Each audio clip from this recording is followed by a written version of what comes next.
अस्सलाम वालेकुम नाज़रीन, एसएस न्यूज़ सां गॾु आऊं आहियां आयशा सजाद। नाज़रीन, अव्हां खे अहम ख़बरुनि खां आगाह कंदा हलूं। सिंध में बड़े जी बरसात शुरू। थरपार करें बदीन ज़िले जे मुख़्तलिफ़ शहरनि में बरसात जो वसकारो खिवण किरण सबबि हिकु ॼणो फ़ौत थी वियो। अॼु हैदराबाद ऐं मीरपुर ख़ासि डिवीज़ननि में बरसात जो इम्कान आहे। एसएस न्यूज़ जे रिपोर्टरनि ग़ुलाम मुस्तफ़ा सोलंगी, यूनिस बजीर ऐं रियाज़ सिकंदर मूजिबि मौसमियात खाते जो चवणु आहे त अरबी समुंड में हवा जे घटि दबाव वारो बरसात जो सिस्टम मौजूदु आहे, जंहिं सबबि थरपारकरें ज़िले बदीन जे कढण समेत सामूंडी इलाइक़नि में गजगोड़ ऐं खिवण तेज़ हवाउनि सां बरसात जो वसकारो थियो। तालके रीपलो जे यूसी तलोजाम जे ॻोठ खोंडड़े में आसमानी बिजली किरण सबबि नौजवान भंभियो फ़ौत थी वियो।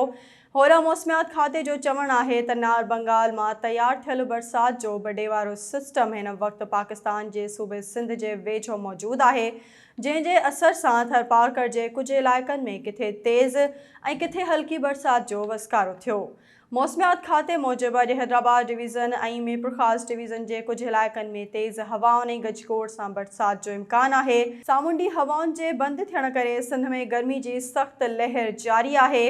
कराची में 38 सेंटीग्रेड, हैदराबाद में 39 सेंटीग्रेड, नवाबशाह में 40 सेंटीग्रेड गर्मी जो दर्जो रहियो।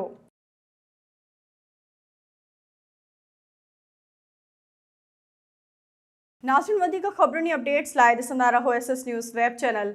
असांजे चैनल खे लाइक ऐं सब्सक्राइब करणु न विसारींदा।